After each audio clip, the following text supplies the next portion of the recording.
Sir, pangalan tapos pakikwento na lang yung circumstance.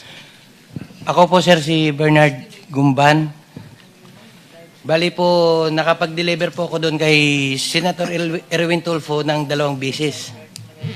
Yung una po, 2 maleta, tapos yung pangalawa po, 6. Ano yung 2 maleta? Anong size? Maliit na po, small tsaka medium siguro. Small. Ano ulit laman ng small?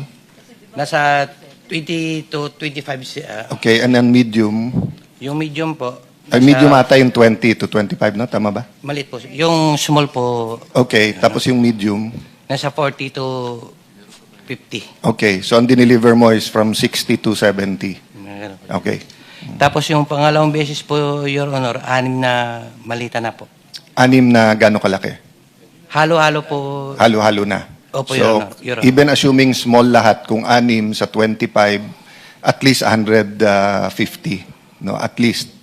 Oo. Yes, sir. Saan ng first at saan yung second delivery? Dito sa may bahay niya po, Your Honor, dito sa Green Hills. Green Hills. Paano nyo alam na bahay niya yun? Tinanong ko po si Mark Tiksay. Sabi ko, Boss Mark, kaninong bahay po ba yun? Sabi niya kay Senator Erwin. So pagdating nyo doon, katulad ng kwento doon sa Ilocos, so may sumalubong, kinuha lang, pinapasok kayo, paanong Bali po, Your Honor, si Mark po, tsaka si Boss Mark, si Mark Tiksay, tsaka yung contact doon sa bahay ni Senator Erwin, sila po yung nag-uusap niyan. Tapos pagdating po doon sa bahay, ibababa po namin yung mga malita, tapos ihatid doon sa loob. Yung nagre-receive na po yung si Boss Mark na po, tsaka yung nagre-receive yung bala. So hanggang saan ka nakapasok? Nakapasok po ko doon, yung bahay po may basement eh. Hanggang sa ano lang. Yung basement, bababa. kasama kotse or bababa? Hindi po, Your Honor. Yung malita po, Yung maleta. Tinulak So yung sa kotse, sa parking lang kayo, sa labas lang po ng bahay. tapos nadala yung maleta hanggang sa basement. Papasok lang po kasi may sumalubong na po doon eh, yung... Okay. yung ano So po kung yun. halimbawa, dadala namin kayo dun sa mga lugar na sinasabi nyo, matuturo nyo na ito yung bahay, tapos Yes, Your masasabi nyo Honor. dito yung basement. Yes, sir. Yes, sir. Opo. Third lang, nagulat lang ako sa mga pangalan na to. Letter J, Franz Castro. Nasa Progressive Black to at nandito siya nung Martes. Martes at basta this week nandito siya eh. Sino may alam nitong kay Franz Castro? Nasa paragraph 43. Tapos Leila de Lima. Tapos may nakalagay dito sa Polo Club na bigay. Sino po dito? Nagugulat lang po ako kasi traditionally ang anti-Marcos, yung progressive groups and yung Dilaw at Pink. Pero recently sa nangyayari sa Senate, Marcos na rin eh. But biglang nandito mga pangalan nila. Again, that doesn't mean this is true. That's why I want to find. Sinong may alam nung kay Leila de Lima at saka kay Franz Castro? Mga kongresista. Si Franz Castro, Your Honor, laging ka-meeting niya nila Boss Saldico sa opisina niya doon sa Congress po at saka sa Okay. Townhouse.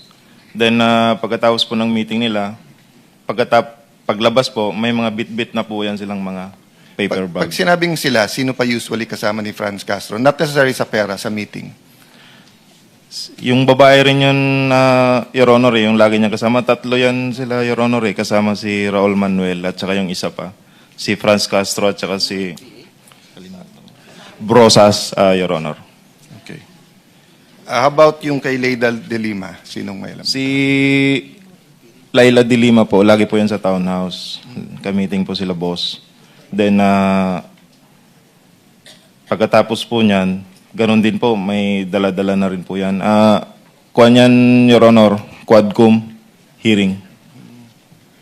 Kailangan nating i-clarify muna, no? Kasi yung pagkabanggit nyo kay Congresswoman Laila de Lima, kasama siya sa mga congressmen ng 19 Congress. Hindi pa siya congresswoman noon eh. Yan Bakit nga. siya kasama rito dun sa listahan ninyo sa paragraph 43? Yan po yung, siguro po may lapses po kami dyan. Kasi, Your Honor, Napagkamalan nyo siyang congresswoman noong panahon na yon. nung nung panahon na yun, Your Honor, hindi pa po siya kongresista. Pero yung namimit na po kami ni Attorney Baligod, congresswoman na po kasi siya, kaya nasama po dyan sa mga congressman po. Kasi bukod sa kanya, itong tunay na mga congressmen na nilist down nyo sa paragraph 43, babanggitin ko na, salita nyo naman ito eh. Ito yung mga nag-deliver po kami mismo sa bahay ng ilan sa HOR at yung iba kinuha nila sa Unit 8 o Unit 9 ng Polo Club Townhouse, Forbes Park. Sila yung mga sumusunod. Benny Abante, Sia Adyong, Jose Alvarez. Dito binabanggit ninyo kung saan kinuha eh. Halimbawa, si Benny Abante, kinuha niya sa House of Representatives saka sa Townhouse. Si Sia Adyong, mga congressman po ito House of Representatives niya kinuha. Jose Alvarez sa Forbes Park House. Jojo Ang, Townhouse. Julien Baronda, Townhouse. Ace Barbers, Townhouse. Ching Bernos, House of Representatives. Arlene Brosas, House of Representatives, Townhouse. Franz Castro, House of Representatives, Townhouse. Joel Chua, House of Representatives. Manix Delipe, House of Representatives. Ito nga, si Laila de Lima, Townhouse din niya kinuha. Dan Fernandez, House of Representatives, Townhouse. Janet Garin, House of Representatives, Townhouse. Dong Gonzales, Townhouse. J. Konghun, House of Representatives at Townhouse. Jerbil Luistro, House of Representatives. Raul Manuel, House of Representatives and Townhouse. Ito yung mga makabayan group na sinasabi ni Senate President kanina eh. Raul Manuel, Franz Castro, Arlene Brosas. Ito yung makabayan block.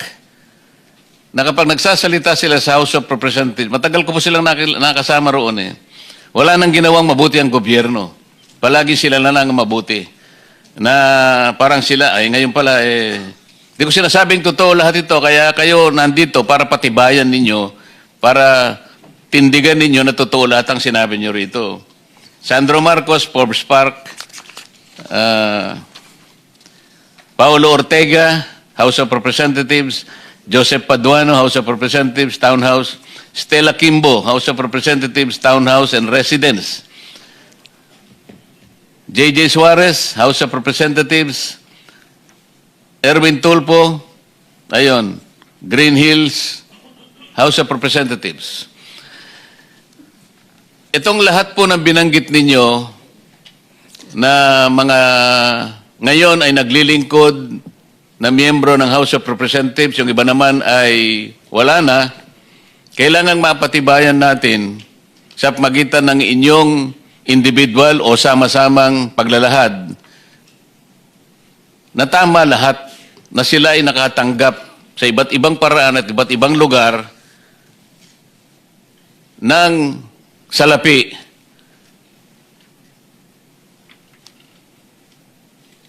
Na kailangan nating mapatunayan ngayon.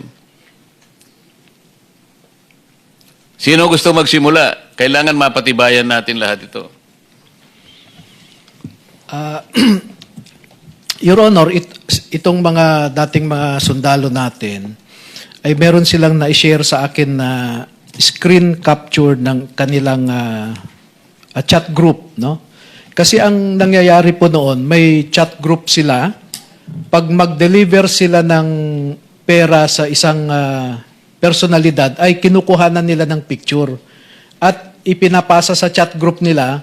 Pag nakita po yun ni Ginoong Zaldico, fino-forward niya doon sa recipient at sinasabi, okay na ako sa iyo ha, etc.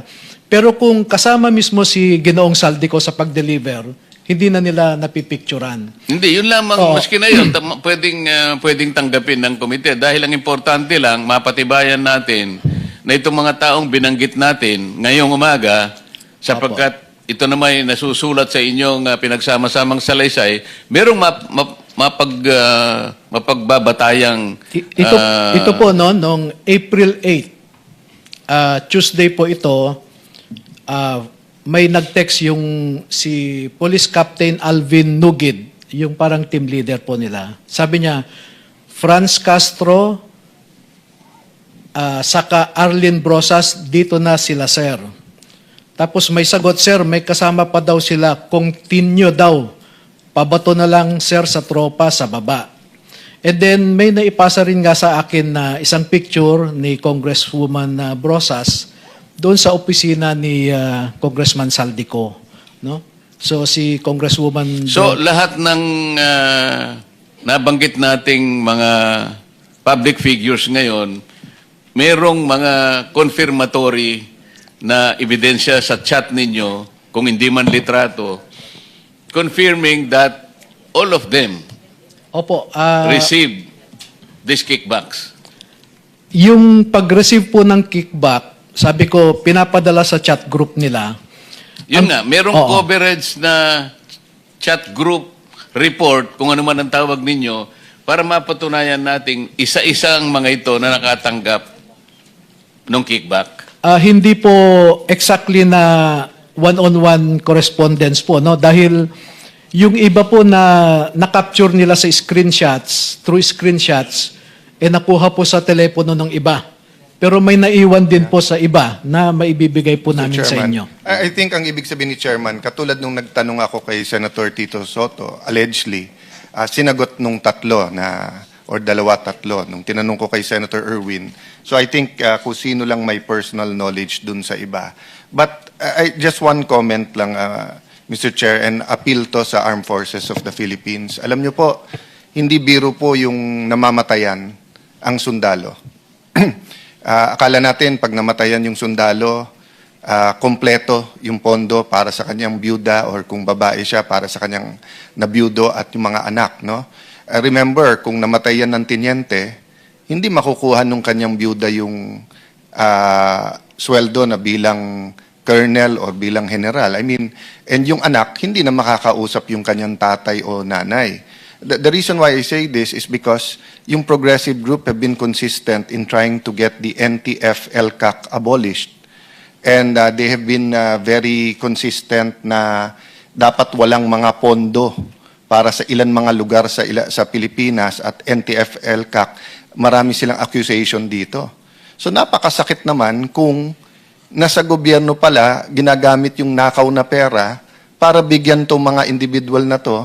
Tapos mga individual na to ay ina-advocate na mawala yung NTF-LCAC na kung saan tuloy-tuloy po ang mga casualty ng mga alagad ng batas, maging pulis yan. So, right now, I don't know kung may susunod sa amin kapag nagbigay kami ng directive, whether sa Ombudsman, DOJ, or AFP. But ako, sa mga nakikinig sa AFP ngayon, lalo sa intelligence, i-verify nyo rin to. Kasi para tayong loko na kayo inuutusan namin na ipagtanggol ang bansa laban sa armed conflict, laban sa napakatagal ng laban sa armed conflict sa ilan mga komunista. Tapos yung pala, tayo din, sa buwis din pala na